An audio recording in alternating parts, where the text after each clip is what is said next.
हरे कृष्णा। श्री पद्म पुराण की जय। आज सुनिए आगे की कथा।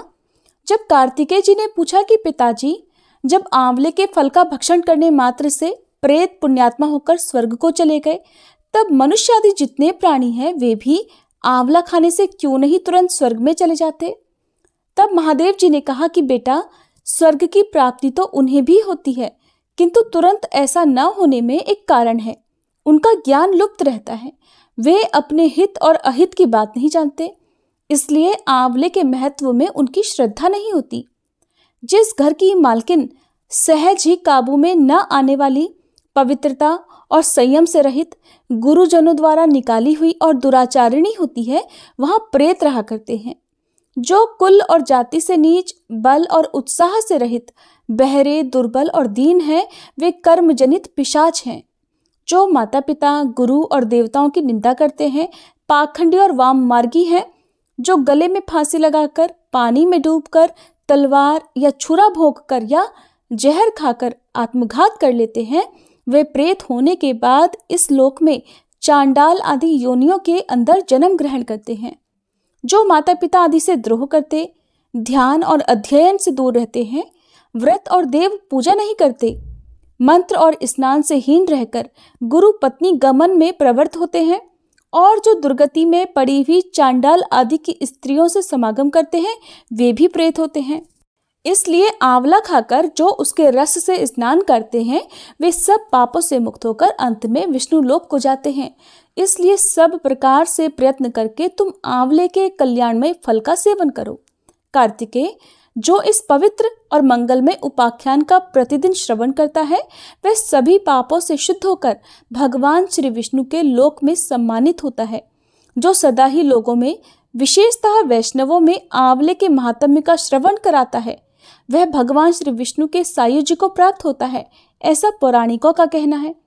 कार्तिकेय जी ने कहा कि प्रभु, रुद्राक्ष और आंवला, इन दोनों फलों की पवित्रता को तो मैं जान गया।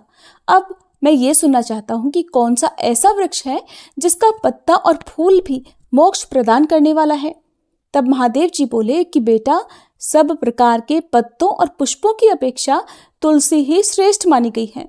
वह परम मंगलमयी, समस्त कामनाओं को पूर्ण करने वाली, शुद्ध, श्री विष्णु को अत्यंत प्रिय और वैष्णवी नाम धारण करने वाली है। वह संपूर्ण लोक में श्रेष्ठ, शुभ और भोग तथा मोक्ष प्रदान करने वाली है। भगवान श्री विष्णु ने पूर्व काल में संपूर्ण लोकों का हित करने के लिए तुलसी का वृक्ष रोपा था। तुलसी के पत्ते और पुष्प सब धर्मों में प्रतिष्ठित हैं। जैसे भगवान श्री विष्णु को लक्ष्मी जी और मैं दोनों प्रिय हैं, उसी प्रकार यह तुलसी देवी भी परम प्रिय हैं। हम तीन के सिवा कोई चौथा ऐसा नहीं जान पड़ता जो भगवान विष्णु को इतना प्रिय हो। तुलसी दल के बिना दूसरे फूलों, पत्तों और चंदन आदि के लेपों से भगवान श्री विष्णु को उतना संतोष नहीं होता। जिसने तुलसी दल के द्वारा पूर्ण श्रद्धा के साथ प्रतिदिन भगवान श्री विष्णु का पूजन किया है, उसने दान, होम, यज्ञ और व्रत सब पूर्ण कर लिए। जहाँ तुलसी जी का वन है, वहीं भगवान श्री कृष्ण की समीपता है, और वहीं ब्रह्मा और लक्ष्मी जी भी संपूर्ण देवताओं के साथ विराजमान हैं। इसलिए अपने आसपास के स्थान में तुलसी देवी को रोपकर उनकी पूजा करनी चाहिए। तुलसी जी के निकट जो स्तोत्र, मंत्र आदि का जप किया जाता है, वह सब अनंत गुना फल देने वाला होता है। प्रेत, पिशाच, कुष्मांड, ब्रह्म, राक्षस, भूत और दैत्य आदि सब तुलसी के वृक्ष से दूर भागते हैं। कोमल तुलसी दलों के द्वारा प्रतिदिन श्री हरि की पूजा करके मनुष्य अपनी सैकड़ों और हजारों पीढ़ियों को पवित्र कर सकता है। स्कंद, ये मैंने तुमसे तुलसी के प्रधान प्रधान गुण बतलाए हैं। संपूर्ण गुणों का वर्णन तो बहुत अधिक समय लगाने पर भी नहीं हो सकता। यह उपाख्यान पुण्य राशि का संचय करने वाला है। जो प्रतिदिन इसका श्रवण करता है, वह पूर्व जन्म के किए हुए पाप तथा जन्म मृत्यु के बंधन से मुक्त हो जाता है। बेटा, इस अध्याय के पाठ करने वाले पुरुष को कभी रोग नहीं सताते, अज्ञान उसके निकट नहीं आता, उसकी सदा विजय होती है। ब्राह्मणों ने कहा, गुरुदेव, हमने आपके मुख से तुलसी के पत्र और पुष्प का शुभ महात्म्य सुना, जो भगवान श्री विष्णु को बहुत ही प्रिय है। अब हम लोग तुलसी के पुण्यमय स्तोत्र का श्रवण भी करना चाहते हैं। तब व्यास जी बोले, ब्राह्मणों, पहले स्कंद पुराण में जो कुछ बतलाया हूं वही यहाँ भी कहता हूं। शतानंद मुनि के शिष्य कठोर व्रत का पालन करने वाले थे। उन सभी ने एक दिन अपने गुरु को प्रणाम करके परम पुण्य और हित की बात पूछी।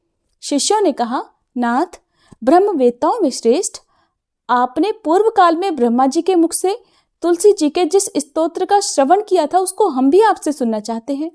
तब शतानंद जी बोले, शिष्यगण, तुलसी का नामोच्चारण करने पर असुरों का दर्प दलन करने वाले भगवान श्री विष्णु प्रसन्न होते हैं। मनुष्य के पाप नष्ट हो जाते हैं और उसे अक्षय पुण्य की प्राप्ति होती है।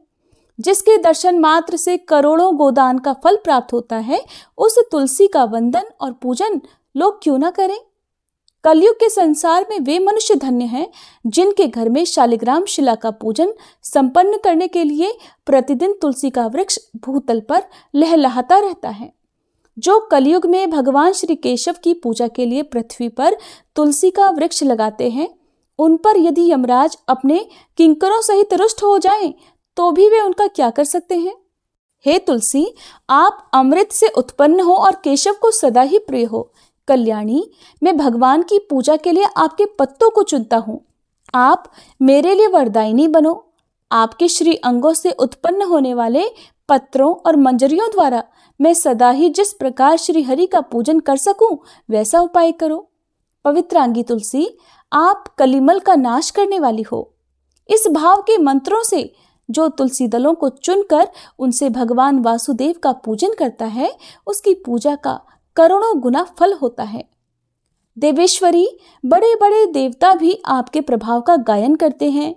मुनि, सिद्ध, गंधर्व, पाताल निवासी, साक्षात नागराज, शेष तथा संपूर्ण देवता भी आपके प्रभाव को नहीं जानते। केवल भगवान श्री विष्णु ही आपकी महिमा को पूर्ण रूप से जानते हैं। जिस समय क्षीर समुद्र के मंथन का उद्योग प्रारंभ हुआ था, उस समय श्री विष्णु के आनंदांश से आपका प्रादुर्भाव हुआ था। पूर्व काल में श्री हरि ने आपको अपने मस्तक पर धारण किया था।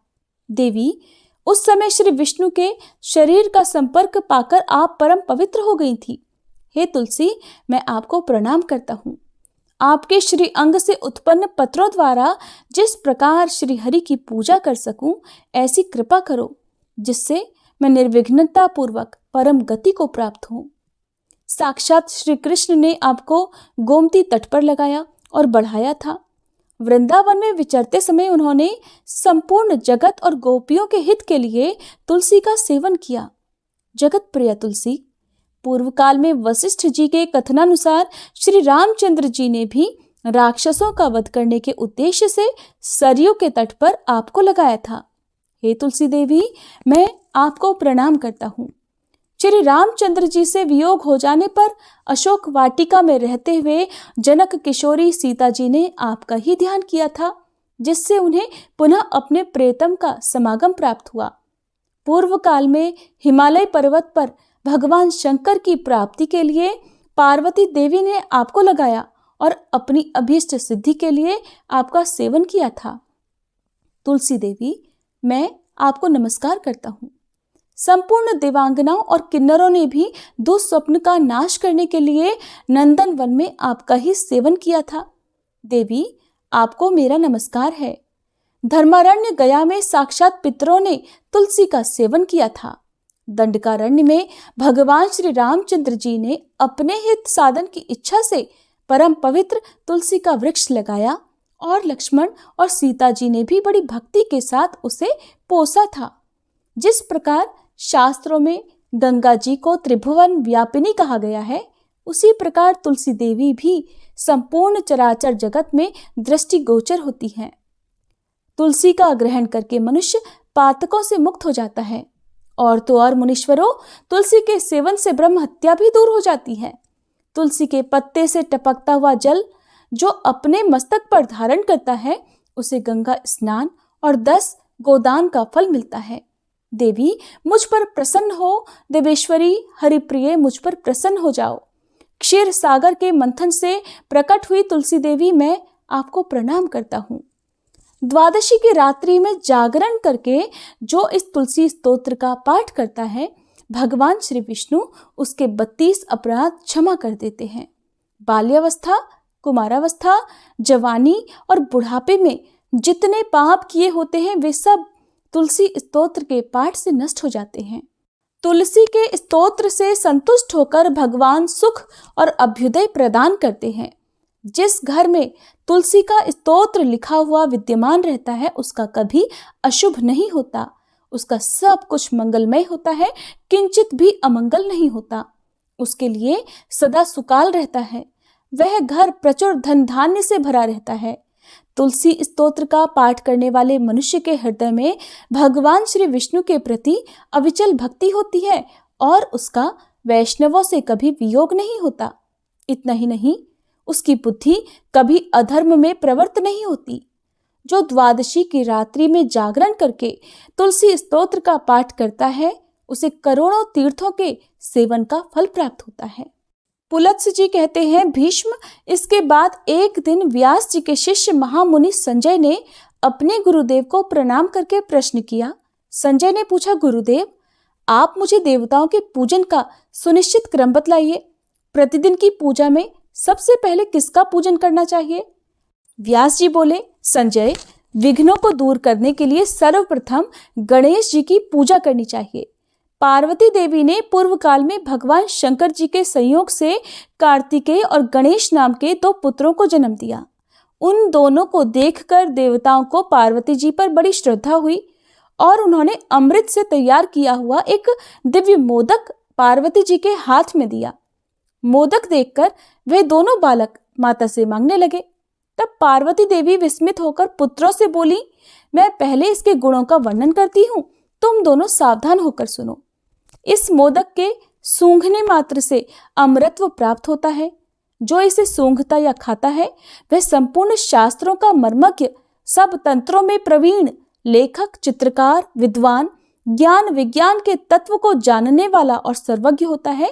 इसमें बिल्कुल भी संदेह नहीं है। पुत्रों, तुम में से जो धर्माचरण के द्वारा श्रेष्ठता प्राप्त करके आएगा उसी को मैं ये मोदक दूंगी। तुम्हारे पिता की भी यही सम्मति है। माता के मुख से ऐसे वचन सुनकर परम चतुर कार्तिकेय मयूर पर आरूढ़ होकर तुरंत ही त्रिलोकी के तीर्थों की यात्रा के लिए चल दिए। उन्होंने मुहूर्त भर में ही सब तीर्थों में स्नान कर लिया। इधर लंबोदरधारी गणेश जी स्कंद जी से भी बढ़कर बुद्धिमान निकले। वे माता पिता की परिक्रमा करके बड़ी प्रसन्नता के साथ पिताजी के सम्मुख खड़े हो गए। फिर स्कंद भी आकर पिता के सामने खड़े हुए और बोले, मुझे मोदक दीजिए। तब पार्वती जी ने दोनों पुत्रों की ओर देखकर कहा, समस्त तीर्थों में किया हुआ स्नान, संपूर्ण देवताओं को किया हुआ नमस्कार, सब यज्ञों का अनुष्ठान और सब प्रकार के व्रत, मंत्र, योग और संयम का पालन, ये सभी साधन माता पिता के पूजन के 16वें अंश के बराबर भी नहीं हो सकते। इसलिए यह गणेश सैकड़ों पुत्रों और सैकड़ों गणों से भी बढ़कर है। अतः देवताओं का बनाया हुआ ये मोदक मैं गणेश को ही अर्पण करती हूँ। माता पिता की भक्ति के कारण ही इनकी प्रत्येक यज्ञ में सबसे पहले पूजा की जाएगी। महादेव जी भी बोले, इस गणेश के ही अग्र पूजन से संपूर्ण देवता प्रसन्न हो। व्यास जी कहते हैं, इसलिए द्विज को उचित है कि वह सब यज्ञों में पहले गणेश जी का ही पूजन करे। ऐसा करने से उन यज्ञों का फल कोटि कोटि गुना अधिक होगा। संपूर्ण देवी देवताओं का कथन भी यही है। व्यास जी कहते हैं, कैलाश के रमणीय पर्वत शिखर पर भगवान महेश्वर सुखपूर्वक बैठे थे। उसी समय स्कंद ने उनके पास जाकर पृथ्वी पर मस्तक टेककर उन्हें प्रणाम किया और कहा, नाथ, मैं आपसे रविवार आदि का यथार्थ फल सुनना चाहता हूँ। महादेव जी ने कहा, बेटा, रविवार के दिन मनुष्य व्रत रहकर सूर्य को लाल फूलों से अर्घ दे और रात को हविष्यान्न भोजन करे। ऐसा करने से वह कभी स्वर्ग से भ्रष्ट नहीं होता। रविवार का व्रत परम पवित्र और हितकर है। वह समस्त कामनाओं को पूर्ण करने वाला, पुण्यप्रद, ऐश्वर्यदायक, रोग नाशक और स्वर्ग तथा मोक्ष प्रदान करने वाला है। यदि रविवार के दिन सूर्य की संक्रांति तथा शुक्ल पक्ष की सप्तमी हो तो उस दिन किया हुआ व्रत, पूजा और जप सब कुछ अक्षय हो जाता है। शुक्ल पक्ष के रविवार को ग्रहपति सूर्य की पूजा करनी चाहिए। हाथ में फूल लेकर लाल कमल पर विराजमान, सुंदर ग्रीवा से सुशोभित, रक्त वस्त्रधारी और लाल रंग के आभूषणों से विभूषित भगवान सूर्य का ध्यान करे और फूलों को सूंघकर ईशान कोण की ओर फेंक दे। इसके बाद आदित्याय विद्महे भास्कराय धीमहि तन्नो भानु प्रचोदयात इस सूर्य गायत्री का जप करे। इसके बाद गुरु के उपदेशानुसार विधि पूर्वक पूजा करे। भक्ति के साथ पुष्प और केले आदि के सुंदर फल अर्पण करके जल चढ़ाना चाहिए। जल के बाद चंदन, चंदन के बाद धूप, धूप के बाद दीप, दीप के बाद नैवेद्य और उसके बाद जल निवेदन करना चाहिए। इसके बाद जप, स्तुति, मुद्रा और नमस्कार करना उचित है। पहली मुद्रा का नाम अंजलि और दूसरी का धेनु है। इस प्रकार जो सूर्य का पूजन करता है वह उन्हीं का सायुज्य प्राप्त करता है। श्री ब्रह्मा जी कहते हैं, नारद, इस तरह नाना प्रकार के धर्मों का निर्णय सुनाकर भगवान व्यास शाम्याप्राश में चले गए। आप भी इस तत्व को श्रद्धा पूर्वक जानकर सुख से विचरो और समयानुसार भगवान श्री विष्णु के सुयश का सानंद गान करते रहो। साथ ही जगत को धर्म का उपदेश देते हुए जगत गुरु भगवान को प्रसन्न करो। पुलत्स्य जी कहते हैं, भीष्म, ब्रह्मा जी के ऐसा कहने पर देवर्षि नारद मुनिवर श्री नारायण का दर्शन करने के लिए गंधमादन पर्वत पर बद्रिकाश्रम तीर्थ में चले गए। महाराज, इस प्रकार यह सारा सृष्टिखंड मैंने क्रमशः आपको सुना दिया। यह संपूर्ण वेदार्थों का सार है। इसे सुनकर मनुष्य भगवान का सानिध्य प्राप्त करता है। ये परम पवित्र, यश का निधान तथा पितरों को अत्यंत प्रिय है। ये देवताओं के लिए अमृत के समान मधुर तथा पापी पुरुषों को भी पुण्य प्रदान करने वाला है। जो मनुष्य ऋषियों के इस शुभ चरित्र का प्रतिदिन श्रवण करता है वो सब पापों से मुक्त हो स्वर्गलोक में प्रतिष्ठित होता है। सतयुग में तपस्या, त्रेता में ज्ञान, द्वापर में यज्ञ तथा कलयुग में एकमात्र दान की विशेष प्रशंसा की गई है। संपूर्ण दानों में भी समस्त भूतों को अभय देना यही सर्वोत्तम दान है। इससे बढ़कर दूसरा कोई दान नहीं है। तीर्थ और श्राद्ध के वर्णन से युक्त यह पुराण खंड कहा गया। ये पुण्यजनक, पवित्र, आयुर्वर्धक और संपूर्ण पापों का नाशक है। जो मनुष्य इसका पाठ या श्रवण करता है वह श्री संपन्न होता है और सब पापों से मुक्त हो लक्ष्मी जी सहित भगवान श्री विष्णु को प्राप्त कर लेता है। हरे कृष्णा। आज के अध्याय में बस इतना ही। इसके आगे का वृत्तांत आप सभी अगले अध्याय में जरूर सुनिएगा।